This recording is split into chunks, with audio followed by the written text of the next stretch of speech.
In 5, 4, 3, 2, 1. Please welcome. Welcome to the gayest podcast ever.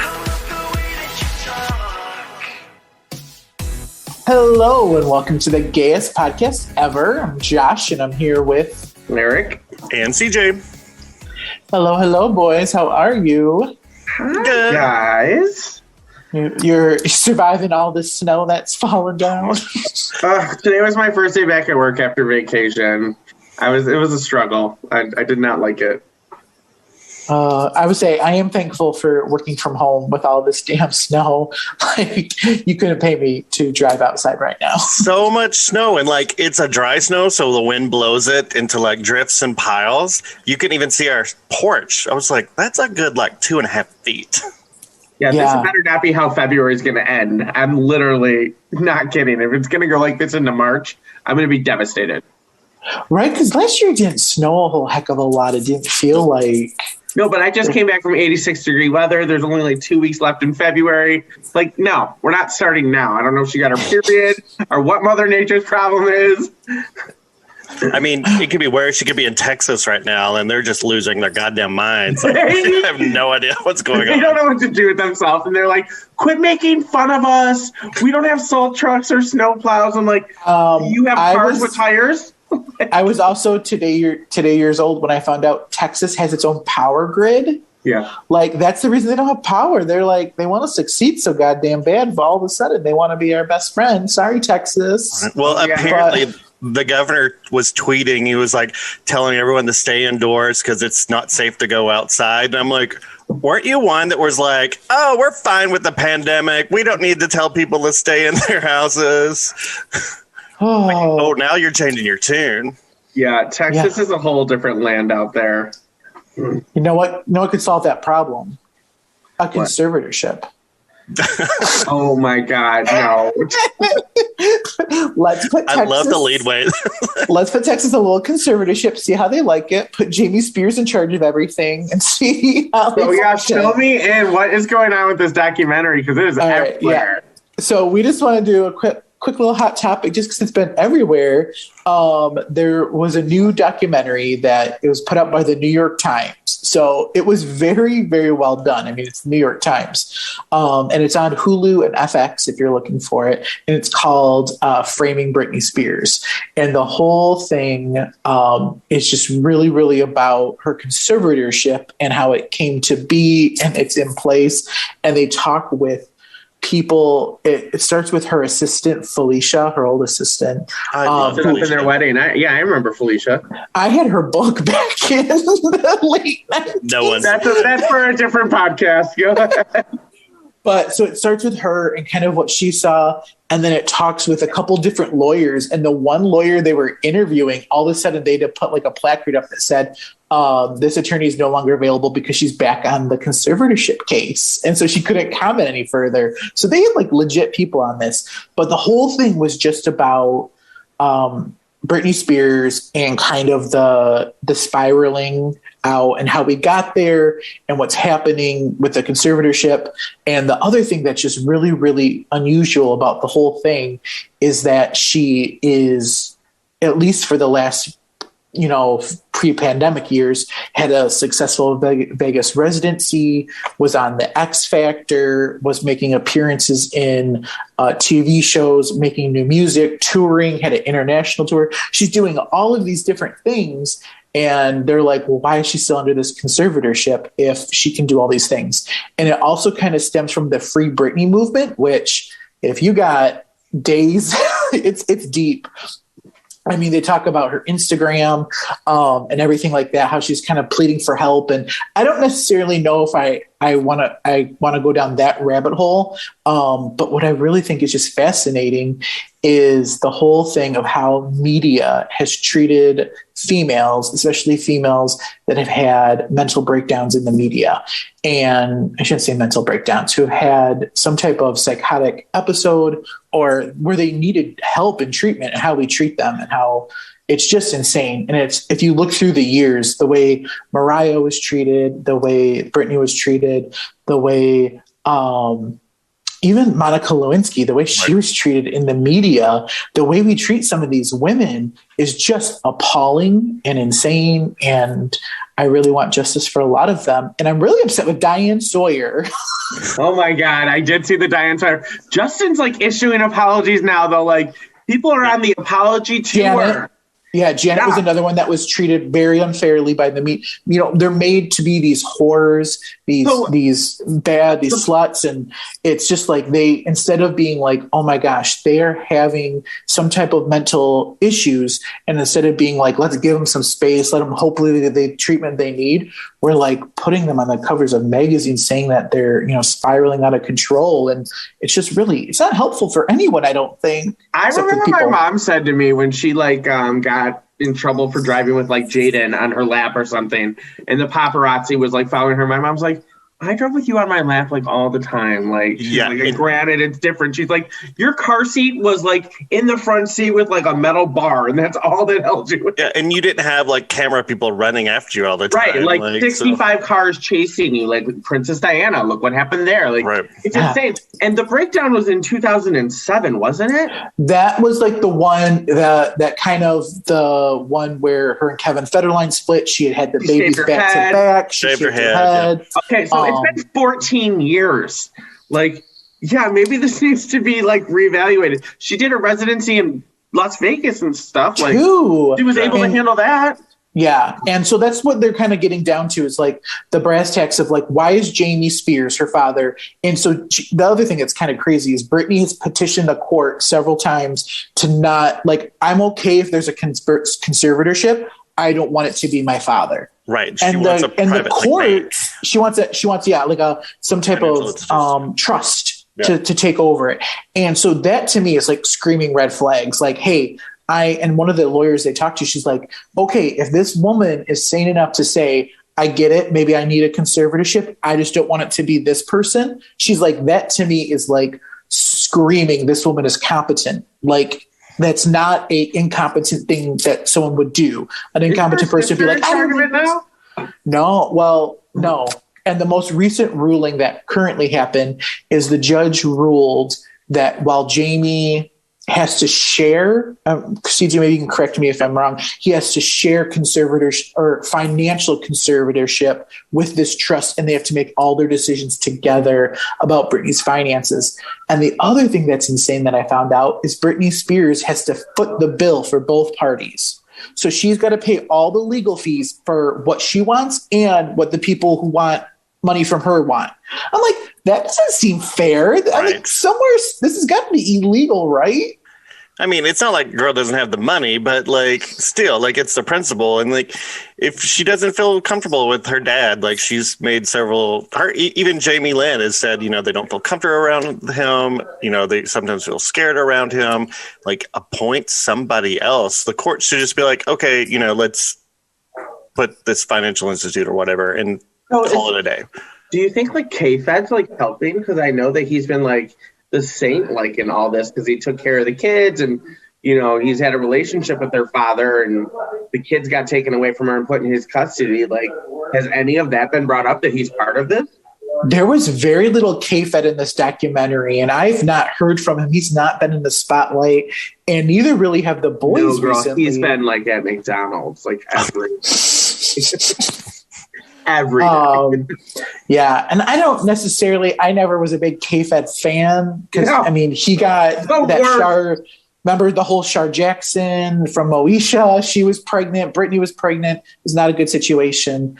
We hear a lot about her relationship. I know she dated like the other Jason guy, not the guy she married from high school, but there was another boyfriend like Jason. But like this boyfriend, I don't hear a lot about. What's his name? Sam? I don't even really know his name. Sam. Yeah. He's super hot. And he put out an Instagram thing saying that he was not a fan of Jamie Spears. He did say that he was not a nice guy. So I think that's very telling. And he seems that he's been pretty good for her. He seems normal. Seems, you know, they both enjoy going to the gym when they're not burning down. Yeah, that was a whole other segment on the podcast where they're talking about, like, was she trying to burn down the gym to escape? Like, there's a lot of conspiracy theories, and I don't take a lot of credit in that, or faith in that type of thing. But I just think the whole thing is just very unusual. It's definitely coming to ahead. This documentary had a lot to do with it. I did hear that Netflix is developing some type of documentary as well, but her cousin commented today too, Allie, and she's been cut out. And her and Britney were super close. I mean, she's family. Like her brother and her mom. Do they comment on anything? Well, her mom was sick too for a minute. Right. I want to say, had some type of cancer.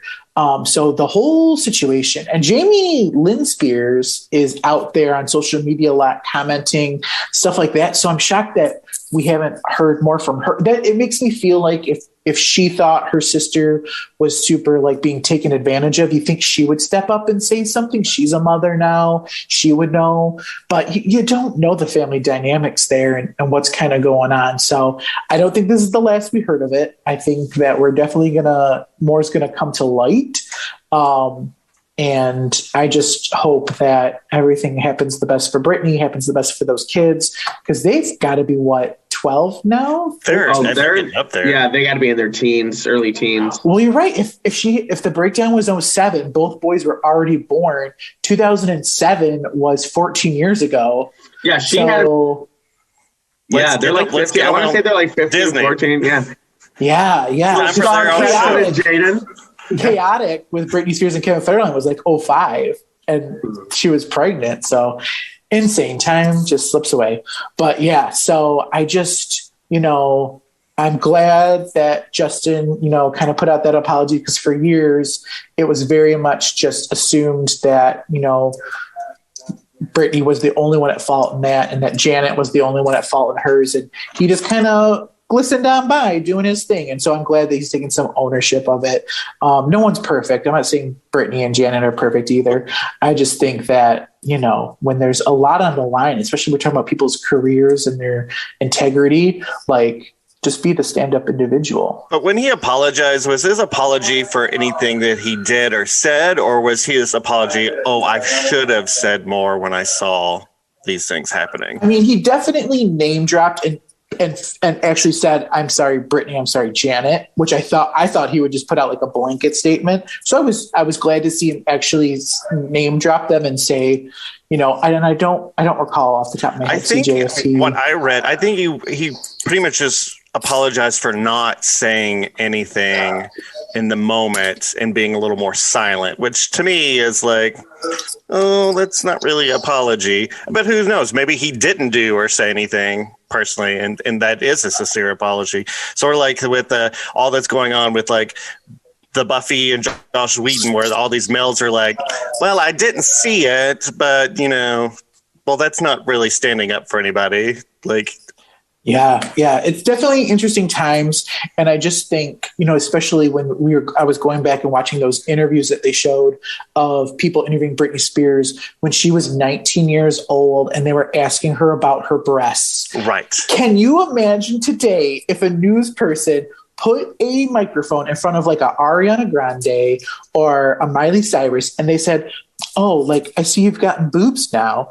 Can you imagine what they would read for filth that man for? It would just not happen. Well, we don't have the stronger people like Taylor Swift to, comment I'm not going home with anybody tonight. Yeah, I remember that. I think people like that stood up, and it kind of turned the way media looked at themselves. Yeah, which is amazing because, Jesus Christ. But so again, I really, Britney's near and dear to my heart, and I just hope that everything's okay, and I want her to be okay. And it's just insane. I would kill to know what's really going on in that situation. So if you have any tea, slide into my DMs. Maybe she'll do a reality series. Wouldn't that be fun? And we could get more of the behind the scenes of her twirling. I would love to know more. Twirling with B. Spears. She's so lucky. She's a star. But yeah, so that's that. And if we have anything more to add on that, I think we should refill our cups. And when we come back, we'll dive into our first topic. Ready? Yep.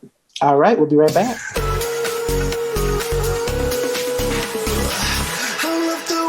You talk. And we're back. And so for my topic this week, boys, I thought we would kind of talk about some of the most iconic or memorable movie soundtracks or themes from movies. I kind of kept it high level just to kind of see where it takes us, where it might lift us up where we belong or something like that, Or like, let's just follow the yellow brick road. Yeah, see, she's got it. And My it's heart funny will is go on. because what was that? My heart will go on. Yes. That's kind of what inspired it. So for Valentine's Day, Yeah, I saw you were watching it. I was like, we watched Titanic, and it holds up. I still love it. I literally was going to comment, there was enough room on the door, Rose. Right. The second I saw that door, I was like, oh, there was totally... He did try to get on it. I don't think enough people remember that. He does try to get on it, and it goes under, but... Shift your weight. Right. They could have made it work. Yeah. Life or death situation, you could have made it work. And I kind of went back in time just to see kind of like movie soundtracks. I think they really became a big deal in the 80s, like with the success of like Footloose and Breakfast Club. like the John Hughes films and like Dayton Almost Fire. Yeah. They're huge. Flashdance, Top Gun, like they all had these huge songs on them. Take My Breath Away. But from Top Gun, that was a huge one. Well, they started using more popular music than just like orchestrated and right. It had a theme song, like it had like a lot of these went on to win Best Original Song at the Oscars. But I really think it kicked off too, like I said with Footloose. But another big one that I think is just so iconic, and the soundtrack is one of the best is Dirty Dancing. I was gonna say it better be Dirty Dancing. Yeah. It's Dirty Dancing. I mean, the movie's iconic. Yeah, the song itself. The song. I mean, I've had the time of my life. I've never felt this way before. Everyone just wants to find the person next to them and lift them up. Well, yeah, you don't listen to that song and not think of that movie. Like, it's impossible. You instantly want to go, no one puts baby in the corner. Right. I literally have video of CJ and Chris Bruton doing this at the Elks. Yeah, I'm still going to chiropractors for that. Yeah. My friend Peter, we went to a wedding and he did that to me, and I was like, Peter, I am not a delicate person. You can't. He got me up in that air. I mean, it's so much fun. It's just like so iconic. But I also think it's really underrated too. Is like She's Like the Wind, which is by Patrick Swayze. Rest in peace. I was like, I didn't know Patrick Swayze could sing, but he gets it. I love it. And then I also love Hungry Eyes off of that soundtrack. She's got hungry eyes. It's just very 80s. But then also, I guess it's more early 90s, The Bodyguard. Oh, The Bodyguard is a good one. The Bodyguard. Yeah, And that song. I think I heard they're they're talking about remaking that right now with like Channing Tatum as Kevin Costner, and then is it who would be Whitney? Gary Washington? I can't remember. I don't remember who it was. They're talking about remaking it. We'll see. They're remaking everything. Who knows? Right. I was gonna say pick a name out of a bucket. They're remaking it. So Kerry Washington is not doing the soundtrack. No, right? That's hard. She could be the sister. Rachel? No, Rachel's Whitney Houston's character. Oh, is she? Okay. Yeah. But so this is funny so I've listened to the soundtrack hundreds of times. I Will Always Love You, I Have Nothing, Run to You, all of them, Queen of the Night. But I had never seen the movie until quarantine. And me and Spencer were like, let's watch it. I get why the soundtrack's iconic because the movie's not. The movie was kind of terrible. Kevin Costner's haircut's terrible. It's just not a great movie. It moves at a weird pace. The stylings of that movie, first of all, were very period. Like, it's kind of hard to move. It was a weird time for fashion. Oh, yeah. She wore that RoboCop outfit. Well, I love that, though. Like, that's a music video in itself. Like, I could just watch her perform on stage in that metallic, like, outfit. It's just, I think, like we talked about, the pacing of it's really off. The dialogue, there's not a lot of chemistry between Kevin Costner. It's not a believable love story. Yes. At all. So it's just, and you really don't know who killed him or what's the purpose or who's after to kill her or whatnot. But the music is, I mean, clearly so iconic and so amazing. So that was huge. I'm also, when I think of like some of the most like iconic film songs, I was going to like the Bond theme songs. Right. Like the Madonna, remember in the 90s, like Madonna had I guess I'll die another day. Yeah. And I think Shirley Manson from Garbage, she had one in the 90s. And then if you fast forward, Tina Turner had one. I mean, I couldn't tell you half of the artist names, but if you've ever seen the Godfather movies, like the soundtrack just gives me goosebumps. Like how well it plays in the scenes and everything, and it's so dramatic. Well, yeah, and like, and even like if we're talking about like scores like that, like we recently watched all of the Indiana Jones movies, and like that, just that cadence, the trumpet, it's just like so iconic. And I think that might be John Williams, Yes. Which is the guy that did Star Wars. Another, who did Jurassic Park? Because I love that theme song to Jurassic Park. Oh yeah, John Williams also did Jurassic Park. Did he? That Do you have My Best Friend's Wedding there on your little list? Say a Little Prayer for You. I do have it on here. My cousin had the CD from the soundtrack from the movie, and we used to listen to it all the time. So I was going to move on to like the mid 90s, and that's where I think there was a really big renaissance of the big love songs and the big songs. And not that I Say a Little Prayer for You was a love song, but it was so iconic from it. But also in that 96, 97, 98 range is where you have My Heart Will Go On from Celine from Titanic, iconic. Con Air, How Do I Live? Remember Leon Rimes? Two versions. Yes, Trisha Yearwood's version ended up being the one from the movie, but Leon Rimes' version was way more popular. And then also in 98, I Don't Want to Miss a Thing by Aerosmith from Armageddon. That movie made me cry. Didn't Trisha win the award for... Trisha Yearwood went on to win like the female vocalist. I don't think How Do I Live won an Oscar. I think it was up against her speech. She was like, obviously it's a great song. You have all these different versions. I'm just happy that I was able to be one of them. Like she played it nice and gentle. Yeah. Because I think like it was Diane Warren who's written a lot of like the big love songs that you hear all the time in movies. She wrote the song for Armageddon. They had Leanne Rimes record it because she was so big. And then the movie people were like, there's 17-year-old girls singing this love song. We don't buy it. We want someone a little older. And so that's when they went to Trisha Yearwood. But Leanne Rimes was like, I still want to cut it.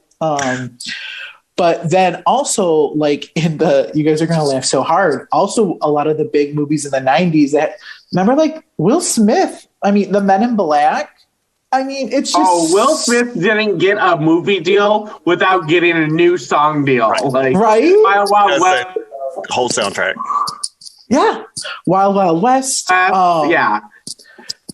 And then another soundtrack, because I was trying to think back, like when I bought CDs, what soundtracks was I buying back in the day? And another one, the Space Jam soundtrack with R. Kelly, I Believe I Can Fly, Monica, For You I Will. Like, it was just so, like, I remember listening to it a lot. So that was really, really cool. I thought. But then also, if you like fast forward to like more modern stuff, like in the last 5 or so years, I mean, I'm for anyone out there, I try to stay away from musicals and I try to stay away from Disney because those are topics into themselves that I could talk all day about. So, but A Star Is Born, and I know Eric absolutely hated the movie. He makes it a point to tell us. You should have seen his eye roll just now. I want 2.5 hours of my life back. But you can't debate that The Shallows was huge. It was huge. It was on every 2 minutes too. It was huge. Okay. And then I was also thinking about Can't Stop the Feeling by Justin Timberlake from Trolls. Trolls, yeah. And that was just so huge.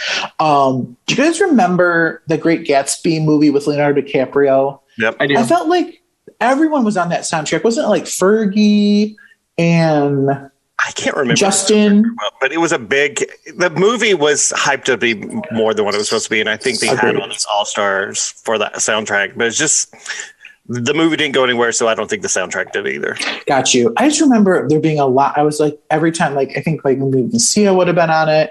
Like, she's been on a lot. But then I also really, really was thinking about another like iconic song like that, kind of not that we would think of, but Lose Yourself by Eminem from 8 Mile. 8 Mile, yeah. Oh, Right? Huge. Well, we're all from, like Mom's living in spaghetti. Detroit. I remember, like, my friends would be like, when they'd come from out of town, like, I want to go to 8 Mile. And, like, we'd be in, like, Livonia. I'd be like, here's 8 Mile. Like, I can't think anywhere he lived. No, that's like 25 minutes away. Right. When I first moved here and we were opening the store and I had to go to the airport to pick up people that are coming in to help, and we would drive by 8 Mile and I'd be like, oh my God, like that's the 8 Mile. I'm like, girl, I've known 8 Mile is a long road. Like, this is one particular spot on 8 Mile. It goes on and on and on. Like this, we just crossed 696 or whatever. Yeah. Well, like 8 Mile in Detroit and 8 Mile in Novi are two very different 8 miles. Like, let's be real. But yeah, so I just thought it was super, super fascinating to like think like if you think about like some of the movies that you have now, like I wonder, like, do studio execs like we need this big powerhouse song? Because back in the day, I mean, you went to like Celine Dion, she sang all of the movie hit songs in the 90s because it wasn't even Because of You from Up Close and Personal with Michelle Pfeiffer, Robert Redford. I think it was. We got to talk about Kelly because of Notting Hill. That song was so big. The Kelly Clarkson Notting Hill song. I knew it. I knew you guys couldn't get through it. I knew you couldn't do it. It's a big thing for her. Oh, like I remember like Breakaway was in the Princess Diaries too. Kelly and Britney have both come up. I knew it. Well, in Love Actually, she had The Trouble with Love Is. But I don't remember. Notting Hill was pre-Kelly. Notting Hill was like 98, 99. Really? Maybe I was thinking. Maybe I'm thinking. Speaking of iconic movies from Justin to Kelly, huh? That sounds right. I can't with you. But one other one that I think is just so, and it's even found a second life now, is 9 to 5 by Dolly Parton. I heard she's going to be on the new season of Grace and Frankie. She is reuniting with her 9 to 5 co-stars. Can't wait. City of Angels just popped up in my head. Oh, City of Angels was huge with that Goo Goo Dolls song. Yeah. And Alanis Morissette. Hated the movie. The ending ruined the entire movie. Yeah. Nicolas Cage. It's called Iris, isn't it? Yes. Good job. Look at me coming out with the music. Home run. Yeah. I also really enjoyed the Cruel Intentions soundtrack. Oh, well, who didn't? Yeah. Right? I mean, it had that Bittersweet Symphony, that sung by the Counting Crows. It was very 90s. Coffee Black, like, White. It's like American Pie. Like the first American Pie had a great soundtrack.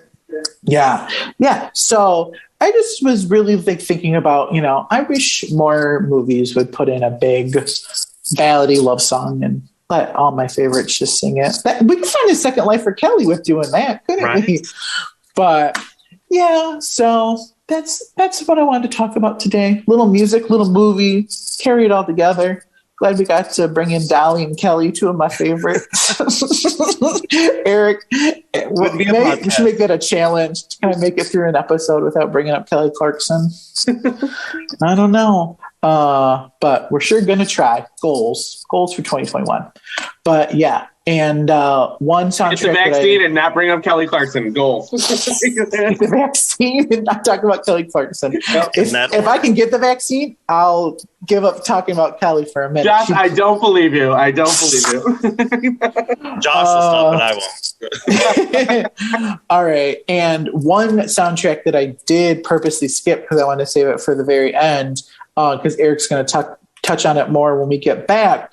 But, when you gotta, get that pitch just perfect, that's just the perfect little movie I soundtrack. see what you did there. Oh my. I've been working on that one all day long. So it shows. He wrote that like entrance down.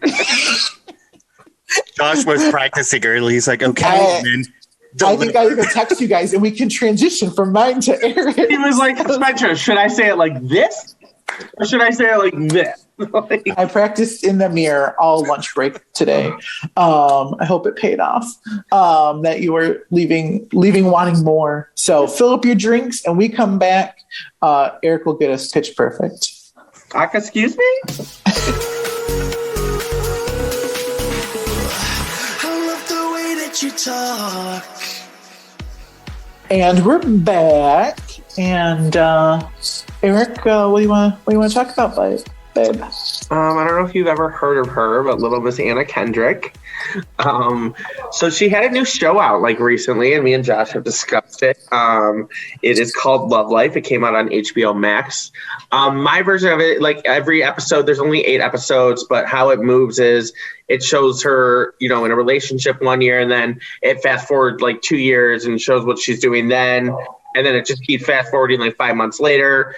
And it's basically like, I felt like it was a fast movie like Sex and the City without all the relationship drama. Right. It's very and you see how people come back in and out of your life and how relationships change. Like, I really liked it. But what piqued my interest is because I really like the show, but also like on TikTok lately, and I've also heard this from a couple people, is that she is just not a nice person, which like devastates me to my core. She's a child actor. She's been in the business since she was a kid. And she started in theater in New York City. I was going to say, is she from New York? She's from Portland, Maine. Oh. She was born, but she moved to New York at a very young age. She moved to New York when she was a young age to do theater. She was in a couple movies, Camp and Rocket Science, like kind of straight to video. Her big break wasn't until 2008 when she got cast as a sidekick, Jessica Stanley in Twilight. And that was like kind of her big boom. And then in 2009, she got like that role with George Clooney. Up in the Air, and got nominated for Best Supporting Actress, and it kind of just put her on the map.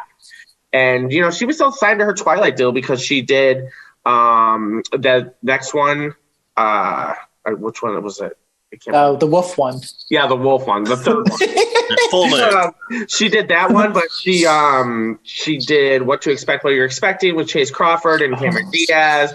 Just like these kind of little big people in the movies. Got her name out there, and then 2012 came in, Pitch Perfect hit, and she blew up. Well, she's a singer, so I think she was waiting for that kind of role. Like, let's put her in a situation where she can sing and be a lead she did actress. the musicals in theaters. She did the Into the Woods where she played Cinderella. I didn't really care for it. I kind of felt it was kind of boring. Oh, you mentioned Camp earlier. I loved that. I watched that like a million times. Oh my God. I thought I had figured out I was gay, like for sure on Camp. Like, absolutely. She sings Here's to the Ladies at Lunch, and I swear it's my theme song when we go to brunch sometimes. Eric, I actually think like you should go back. If you can find Camp, it's different, but it was so ahead of its time. I think Tom Hanks produced it, and it's so ahead of its time. Like it could find, the one kid wants to be a drag queen. It was very, very ahead of its time. Maybe on a plane ride or something. Yeah. But I will say, because it dealt with body issues. Because isn't Into the Woods a Stephen Sondheim, CJ? Yep. And so that's a musical that's older. It's from the 80s. It moves at a much different pace. I think musicals now are either post-Rent or pre-Rent, like the 90s on or pre-90s. And musicals pre-91, pre-92 are a little hard for me too. Like the Into the Woods, Phantom, Cats, all of that. I thought I was going to love it. I like Into the Woods because it deals with fairy tales and like that's kind of fun. Yeah. And I love the cast. Meryl Streep. Come on. And then 2015, she did Pitch Perfect 2, another hit. It's one of those movies that I might argue is better than the first one. I would agree with you there. 2, I feel like it's better than 1. And then she did Trolls in 2016, which, Justin Timberlake and her collaborated and sang. She did like the Mike and Dave Need a Wedding Date. She did an independent film in 2017 with Kurt Russell and Goldie Hawn's son Wyatt and Lisa Kudrow. It's called Table 19. It's about them at a wedding, and it's like the loser table. But I watched this movie, and I absolutely loved it. I thought it was phenomenal. I feel like I've seen this. I definitely saw it too. It's definitely about being outcast. Like, yeah, she wasn't supposed to get invited to the wedding because she was dating the brother of the bride. Yes. She got moved to like the awkward, to like the photographer was there. They like, gave her a Cindy about that because at Cindy's wedding, I was at, like, we had just first met, like, back in 2007. And I sat at, like, the table with the photographer and videographer, and I tease her about it now. I'm like, oh, how far I've come. Is that the one that sort of has, like, the Groundhog's Day, like, situation, like, where she has to keep repeating situations? No. I'm probably thinking of another wedding. No, it's her at the wedding and then finding out she's at this table, and the whole thing just takes place at the wedding. Yes, it's literally like a 24. The movie takes place within 24 hours. Yeah, type deal. And then she did Pitch Perfect 3, which I thought was a complete flop. Yeah, so a lot of the movies try to do that thing. Sex and the City did it too, where it's like, okay, well, we've played it out here in our normal little world. Let's take it international, and it doesn't work. Like the whole things with Sex and the City was the city was a cast member of the movie, so you can't take New York City out of the movie, out of the equation. Yeah, no, I totally agree. And then they tried to make it like funny and do like comedy, and they were on the boat, and I was like, the whole thing involving John Lithgow and Wilson was no. I wouldn't have minded that in like an international, them touring the world together as an a cappella group, maybe. But it was kind of weird that like, oh, you all graduated from college, you're in the real world, like. Oh, I had to inform my little straight friends because I was making them watch a clip this past weekend. And they were like, how come the one girl's not in the third one? And it's Stacey. And I was like, oh, because she got knocked up by Ryan Phillippe in real life and then had the Reese Witherspoon's ex-husband. Yeah, I was like, what? You know, Pitch Perfect 3 reminded me of those Charlie's Angels movies with Drew Barrymore. Like they kind of had like goofy, like we're secret agents type of situation, and like, it just didn't work. It worked for those girls. It worked for them. That's what the movie was. Yeah, I did not like it. And then when I was watching TikTok and I found out like all these people were saying like how mean she was, and we even have a friend that we all know that her brother was at the film premiere of Pitch Perfect 2, and that friend told me that she was informed that she is not nice. And like whenever she goes shopping, like she speaks through her publicist and like looks at her publicist to like relay how she's feeling. And I'm like, come on. So, I would probably do the same. And remember, which one of the girls got married right before COVID? Was it Britney Snow? Yeah. No. Yeah. Wait. Yeah. And Anna was not there.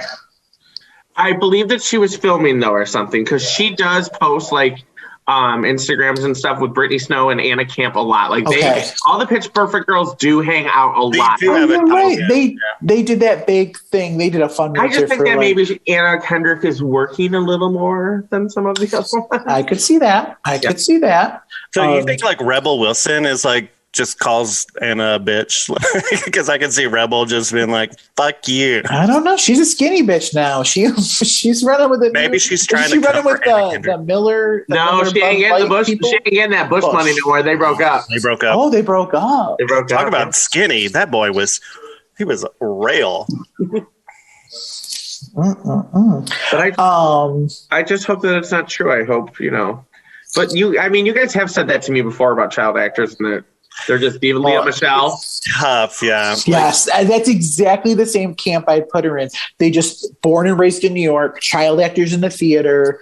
Like they were raised differently. Like even when I have customers at my 9-to-5 job that I was like, oh, you can tell they're New York, New Jersey, born and raised. They are just a different type of people. They're not worse. They're just different. And if you're not used to that, especially like a Midwesterner, it's very different. We take offense to everything. Right. Exactly. I mean, you literally don't even bounce. You think you're going to run into someone and you say sorry. Like,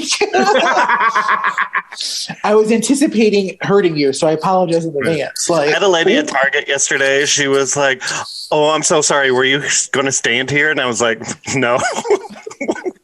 Are you anticipating my moves now? DJ, did you watch the show Love Life on HBO Max? Oh yeah, I loved it. I loved it too, Josh. I think this is another Emily in Paris situation. I think you're wrong. I think I would love to see a season 2 without her in it. I'd kind of like to even like do maybe each season deals with a different character. And I thought that's what they said. Season 2 was going to be a different. Every season was going to be a different love story, but Anna Kendrick could like pop in, like the person might like know her, might work with her, or something like that. Like I think it's going to be like a Bridgerton thing. Like how they focus on a different character every season. But you'll still see the other characters because they're connected in the universe. Right. But I love Anna Kendrick. I will say I started reading her book, Scrappy Little Nobody, I think is the name of her book. And I only made it probably 25% of the way through because it came off a little pretentious. And so that's when I was like, let me do some digging. And then I was like, oh, people, okay, I'm not alone in this. But I like her. I still really do. I mean, what was the movie she did with Blake Lively? A Simple Plan. So good. That was different. I never watched it, but I wanted to. Because Ted from Schitt's Creek was in it too, and it was Anna Kendrick's brother fucker.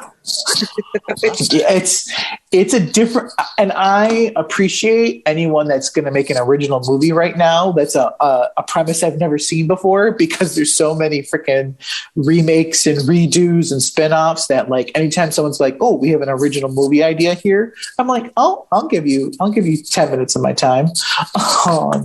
But yeah, it was different. The costumes in it were fabulous. Blake Lively is fabulous. And then there's a movie with Blake Lively as a triplet. Come on. Like, who saw that coming? Like, Ryan Reynolds is sitting in the corner like, yes. Oh my God. I don't want to go too far off, but I kind of hope, I wish that Anna Kendrick and Blake Lively were friends because I'd appreciate that. But did you see Blake Lively's Valentine's Day post with Ryan Reynolds? The hairdresser thing? Fucked my hairdresser. Yeah. And it's a video. She literally is like, she's like, Happy Valentine's Day. Like, I fucked my hairdressers. And it's a video of Ryan Reynolds helping her dye her hair. I love her hair, yeah. And I am just like, I love them so much. I do want to mention one quick thing more about Anna Kendrick is also she got so much fame for the Cup song. Perfect. Like when she did the Cup, like I used to play that game when I was little. Well, yeah, this bitch went and made a song about it and got like a music video, and I still sing that jam. Anytime you go to the Dylan piano bar, I'm doing the Cup song. Yeah, it had a gimmick, and I think everyone first tried to do the Cups, and they're like, okay, so if I do it to the rhythm of the song and kind of sing it along, it makes it easier to do. I will say one of the few, like within first meeting Eric and the Cup song came out and he did it and I was like, I love you. Like I was like, I've never met anyone that can do the Cup song, and like I was fascinated. So then I play, I think it's on a few of my playlists because I love to watch Eric do it. I'm obsessed with it. That was all her. Yeah. Like if you go back to the Pitch Perfect movie, that literally that was just her doing her own thing. So girl is talented. I mean, she's a great little actress. Love her voice. She's allowed to be 60% bitch if she wants. You go, bitch. Yeah. You know what? There's nothing wrong. She is bitch perfect, okay? Right. I see what you did there.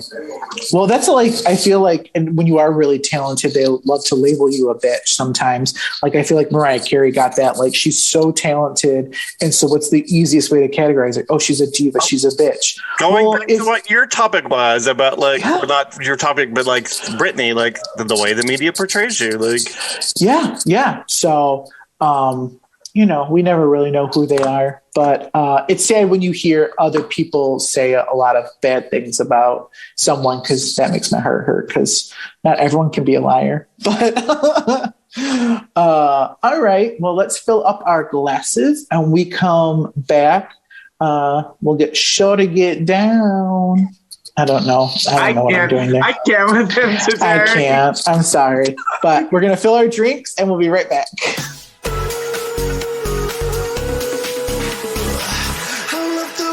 You talk.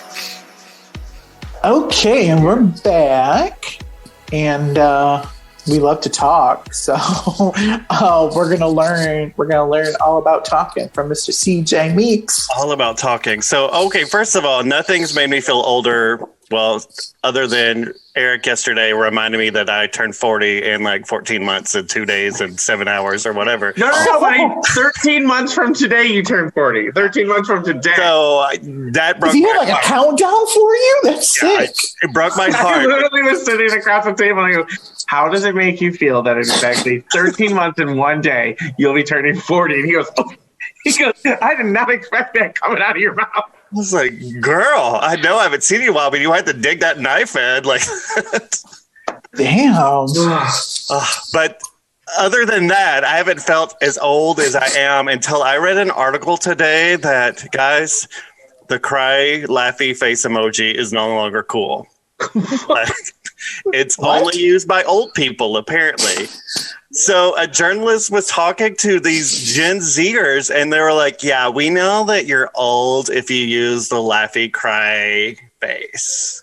What are you supposed to use? Is How that does- how- not cool anymore? So the skull one is the new one. So dead. like, I'm Dead, dead. yeah. I'm dead. Yes. So like, and I thought, well, maybe they're just talking about the upright one, and maybe the new one is like the sideways one. No, that one's done with too. You're old. I use the hybrid. I do one upright, one sideways. That's how people know I mean something's funny. I was shook. I was like, well, first of all, I felt so cool using this. Like, I felt like this is emojis just came out like yesterday. Like before then, you had to put like a dollar sign and a 8 and all this other stuff. And then they came out with emojis. I'm like, oh, well, this is so much easier. I can go click the one I want instead of trying to figure out the code for it. I'm writing code for a computer system, apparently. I'm writing code for SMS text. Apparently there is, I did see something about this emoji thing. It was on my Real Housewives of Dallas show. But she goes, I sent you the thumbs up emoji. And she goes, everybody knows that's a universal sign for fuck you. Oh. And she goes, no. She goes, 2 thumbs up is the universal sign for fuck you. Everybody knows that. And I go, I don't know that. I thought K was the universal sign for fuck you. Like, Yeah, bless your heart. Okay, yeah, you do okay. you. Okay. Just a simple okay. It's like, oh, I don't want to discuss no, this. but if you just drop it to just K, you're like, oh. Okay, yeah. bitch, Did you just K me? Yeah, did you just K me? So, if there's any Gen Zers listening to our podcast, they're probably like, oh. First of all, they're probably thinking podcasts are so yesterday. Right? I was like, I just got the feature on my phone that I can ha your guys' comments. Oh my goodness. Oh So my gosh. I Like, thought it'd be fun if I went through slang words from the past and we'll say if we used them then and if we still use them now. So the first one, and I went through a list. So apparently there was already like somebody already wrote about 100 slang terms that are no longer cool. I'm not going to say all 100 because half of them were for like 50s and 60s. Oh. I definitely did use those. But Yeah, if one of you guys ever said that's groovy to me, I would bitch back to you. so the first one, it's word. Word. Did, Like word. did you use it? I probably use word in like grade school, I'm sure. But it kind of also transitioned a little bit to word to your mother. Like, See, Dan's in the kitchen laughing right now because he probably used the majority of the word you're about to say. I think though, like I think I have even recently, like within the last year, been like word. Like agree. Like I think I've done it. Probably. Bummer. Like, Oh, I use bummer. I use bummer all the time. I feel like Same. that's just a word. Like, that's Yeah, Right? I Like, use that's a bummer as bummer. part of That's vocabulary. sad. It's not like super sad. Like 2020 was a someone- bummer. I said it. Word. So I know I've heard Eric say this. Do me a solid. Or maybe Solid. I absolutely will say dubious. do me a solid. I've never used that. Would never use that 100%. phrase. Yeah. Do me a solid. Oh, here's one I think I kind of used, but it was also kind of gross for me to say. Cool beans. I have said cool beans. I think I've I've said cool beans all the time. But So wait, so these are terms or phrases that are no longer right. We're not using these are not cool anymore. Just like the laughing. Well, baby, I'm just vintage. Okay. I don't know what to tell you. She's classic. Yeah. I'm like I love Chanel. this. I never go out of style. I love this one because it really reminds me of Clueless. Gag me with a spoon. I've never said that. I've never said that. I probably said it like I do the whatever referencing all the movie, time. Fun of it. Loser. Right. Oh my god! I didn't even put loser on there. But yeah, Loser. like, you even had like That's a so hand thing. Loser. But yeah, gagging with this, I felt like that one was super Valley Girl, and it was Regional, very like, specific. yeah. As a gay man, tell me you've never said as if.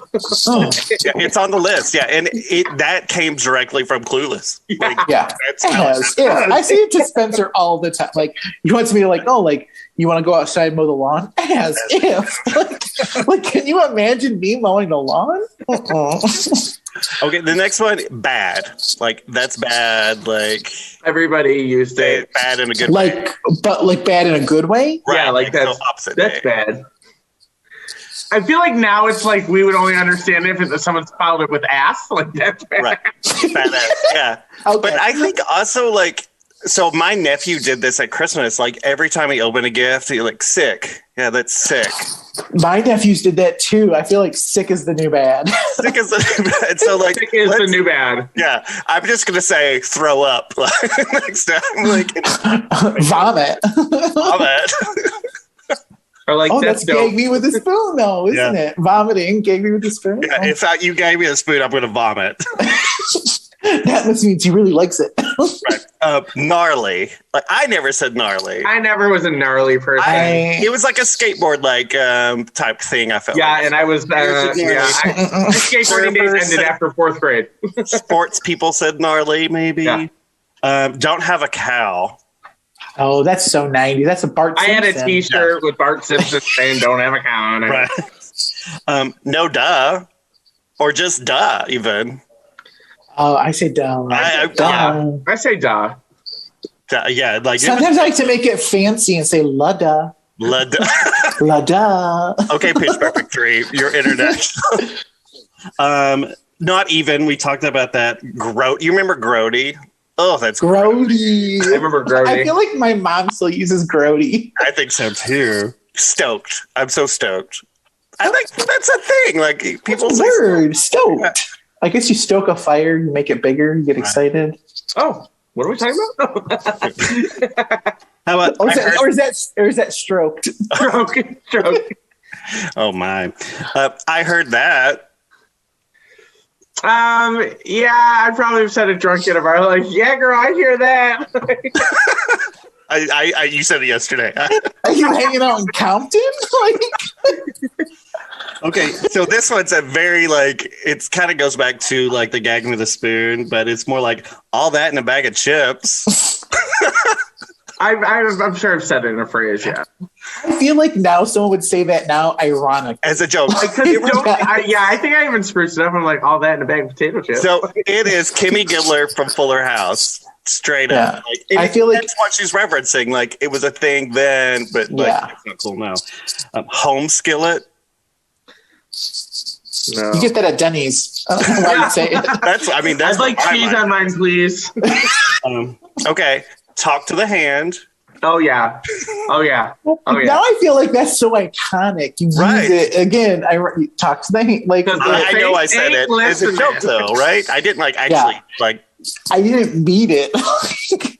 That's like pretty much saying right now, like, oh, that's not my president. Like, no, it Like, ain't. Talk to- You know you can still hear me through your hand, right? What I wouldn't give to have someone actually talk to my hand like, in person, talk to my breathing on mask. it. So like if you give a dig to somebody, you'd be like, booyah. Oh yeah, I still do that. Mic drop. Oh yeah, booyah! I Booyah. for sure. And then like not like you're so cool. Not Oh, dude, that's like Psych. I tried to bring Psych back in I can- style. I was like, it's on the list. Psych. Yeah. I was And gonna say yeah. it goes higher than sweet. Yeah, Literally, I Good think try. Josh went on like Regina on me, and he was like, Eric, stop trying to make Psych happen. It is not going to happen. I know I you said psych and not like every other sentence. Yeah. The second you said that, that's all I could think of was like the year Eric tried to make Psych come back. I was like, stop. You know, That's like, cut it out. He was Uncle Joey. Like, cut it out. Cut it out. How about Fly? That's Fly. Oh, I love Fly. That was like, yeah, that's Fly. You're a Fly guy. Those are Fly. I love your pumps, man. And then, like, I still use this one. Whatever. Like, I mean, That's from Clueless. I literally do the W still. Yeah. It's one of my favorite gifts. Like, the one with the redhead. Yeah, Amber. Right. We're going to Melrose. Whatever. Oh, you do love that one. That's a good one. Oh. How about Hella? Like, Hella good. Like, Hella I feel fresh. like that was more like I think that's what Chad orders to make dinner all the time. Hella fresh. Hella fresh. The cooler, hipper version. Yeah, I feel like Hella though came from Gwen Stefani, right? Stefani. And speaking of a word that we just said, fresh. Fresh was the word. Fresh. Of the Yeah, 90s. fresh was a word. The Fresh Prince of Bel-Air. You'd be like, that's fresh, or like, that's rad. Or Fresh Prince of Bel-Air, get jiggy. Get jiggy with it. Jiggy. No, I've never really used jiggy. I think I was too white to use that phrase. My mom would get upset when we would be like, that's dope. Because she's like, yeah. You shouldn't say that. Don't say dope. Remember, Jokes are bad. Homer Simpson literally says dope all the time on TV. Like, well, and then that sucks. Like, oh, don't say sucks. Like that. Yeah. You can't say that. Like, why? You know not? what's super funny is my mom hates the word sucks. And so she would hate when we said it. And I'll never forget when, I can't believe I'm going to say this, Eric, you're going to kill me. When Kelly Clarkson had that song, My Life Would Suck Without You. And my mom was like, I hate that she uses the word suck. he just couldn't resist to get that little It fun just fact lended in itself there. so naturally. Lended itself. You set me she up just for like it. literally just drifts into conversation. Oh my god! To be fair, Tina did not feel that way about dope, and we all know why. So like off of Get Jiggy with It or whatever, like Faux Shizzle, like I feel like Snoop Dogg did like a little. And people were saying in Pitch Perfect, oh shizzle, my nizzle. Yeah, Faux Shizzle, and then like we just took it to For Sure, and now it's For Sure is still around. I like For Sure. For sure. For sure. Okay, how about You Go Girl? Yeah, that's still one of my sayings. I don't care. Martina, I love you, proud girl. So you're telling me that there are 13, 14-year-old girls who would be deemed uncool to tell their fellow girl, you go, girl. Right? Oh, that You breaks gotta my little heart. What do they say? But They just text them an emoji of... You guys, this is why if I ever have children, I'm going to be like Leslie Mann and This Is 40 when she calls that kid a little Tom Petty and she like threatens to kick his ass. Because I swear to God, I will lose my mind on a kid. Okay. Oh my God. I got two more left. Okay. Oh, snap. And you know damn well that we say, oh, snap. Anytime we make a dig at any of us, oh, snap. Okay, last one. And I felt like it was like, even for us, like it became uncool, like when we started to use it, but the bomb or the bomb. I still use the bomb. Well, I know you do. Use the bomb. It's the bomb. When my mom started saying that's the bomb, like I was like, ooh, like, ooh. But we even took it further. Like we even did like, that's the bomb.com. Oh my gosh. .comming anything. Yeah. You couldn't say it on airplanes anymore. Like, what if I thought your airplane was the bomb? Oh my God. Like, your airplane's the bomb, and now all of a sudden you want to kick me off? It's not the bomb anymore. But you know what? Now This that you're saying this, like we have friends who have kids who are in middle school, who are in high school, and it makes sense that now we're the old adults. My nieces and nephews think it's hilarious that people still use Facebook. They're like, that's not old people. What do they use now? What do the kids use these days? Instagram, TikTok. I think Twitter's going to be out in a minute. I mean, Instagram is just Facebook. It's owned by Facebook. There's a new one that you have to have an invite to get into. Oh, that feels Facebook. Oh my God, it's like Studio 54. How do we get keys? Yeah, but it's like and Bungalow have a 8. college ID. Like Bungalow 8. We need to go to Bungalow 8. But it's super funny is right before everything shut down. I went to a friend's house, and we were playing cards, and their daughter was having some friends over, back when we could do things with lots of people. And all of a sudden we heard this song, and my one friend's like, oh, we should go downstairs, check on the kids. Like, I love this song. She's like, come with me. So me and two of my friends went downstairs. We're dancing. We're having a good time. And then we go back upstairs. I go, oh my God. I go, we're the adults upstairs. We just crashed like the kids in the basement. I go, oh my gosh, when did we become the adults upstairs? Like, because it felt you're like so at those old. parties and you're like, so what are you drinking? And they're like, punch. And you're like, oh, let's go back upstairs. Like, yeah. Oh my gosh. Like, do kids today, like, did they take like a hieroglyphics class instead of cursive? Is that how they figure out all the emojis? Like, I what's guess going so. on? Like, I yeah, don't even know what kids are going to school these days. yeah. They can only like speak For sure. for sure. Whatever. Totally. And I feel like Schitt's Creek brought up a lot of these sayings back. Yeah. With like Alexis and David. Well, I think Schitt's Creek kind of brought some of those back and then made them cool again. Totally. I think, though, they even invented new ones, though. I think, like, Ew, David is used now as, like, a anything bad. Right. It's like a Ew, David. I remember like, instead of, it's like You mean new bad phrases. as a good bad or bad as bad. Like, I COVID remember when bad. that 70s show was on, like, one of Kelso's things would always be like, burn! Like, anytime Burn. they would all make fun of each other. And now it's like, ooh, burn, David. Remember when people are doing that cha-ching thing? Oh, yeah. it just like says, it makes me vomit. Ew, David. Sick. Ew, Ew, David. Yeah. But like, so, and I think that's funny. I'm trying to think if there's anything else. I'm trying to, specifically like gifts. Like, 'cause I feel like we use a lot of the same gifts over and over Gates again. rule! But even that was done in the 90s. Yeah. Like, Yeah. that was original Will and Grace. But it's just funny that I wonder if there's any other show that like will like, I can't think of another one right now off the top of my head besides Schitt's Creek that has introduced like new, vocabulary and stuff like Friends that. did it with like sign language with when like Rachel would slam her fist together and like put his hands on his head. Like, Well, even like kids today pivot, don't like know. yeah. like how many times do we use pivot? Like you move the couch, you're saying pivot, regardless if you're upstairs or not. I can move the couch to the other side of the room. Pivot. Anytime you're moving anything, you say pivot. And then literally, like, I've only seen Seinfeld. I can tell you, like, on two hands how many times. And one of them is the stupid ribbon episode. And they're like, who would have wear the ribbon? And it's all I can think about anytime, like, anybody talks about any ribbon they've won at any award show. It's just the one episode that sticks out in my mind. Oh my God, who let the dogs out? Who? Oh my God. Oh, too funny. Well, thank you so much for that lesson, CJ. I'm going to take it to heart. Right.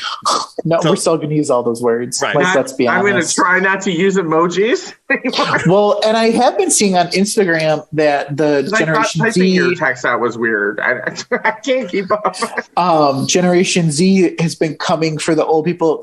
Or the old people, I shouldn't say that because we're them, has been coming for the other generations and being like, oh, skinny pants are out and the side part is out. Side part and all is these no longer a thing. The side part's out and skinny jeans are out. And all of these moms that I know that I'm friends with are like, what? What's happening? Like, what am I supposed to do? Because it's all Emily and Paris and the middle part. I'd be like, literally, boy, you have a bun on your head. Do not talk to me about what is out. Oh, well, and like, remember when weren't those young kids trying to do mullets? Like, stop it. I think stop it. Miley was trying ready to the do day a that the mullet. 90s is coming back in style and people start wearing chains on their belts again. Oh, no, can't it's happening. I can't live through that. I saw a photo. The kids are starting to wear the baggy jeans again. Yep. It's And then, happening. you know, They're the moving from 2000s skinny will jeans be to here. those big, Girls are going to start having wings in their hair and big flowered like sleeve shirts and with sweaters with their initials on them. It's just, I can't do it. Brittany's been rocking those peasant tops with those sleeves. She knew It's coming. I'm gonna. Chokers are already back. They're already. I saw my friend this week and she had a scrunchie in her hair. I was like, Oh no, Jill Biden wore a scrunchie to get some chocolate. I loved it. I reposted it. It was like casual yet I'm in charge. I loved it. But no, we should invest in. Remember those little butterfly clips that all the girls had? We should like buy all of them and sell them at a higher rate and make money. No, slap bracelets are coming back in. They're making like Lord. slap watches now. They come in Rolex. Yeah, we got to get Gucci ones. We got to make them real high end.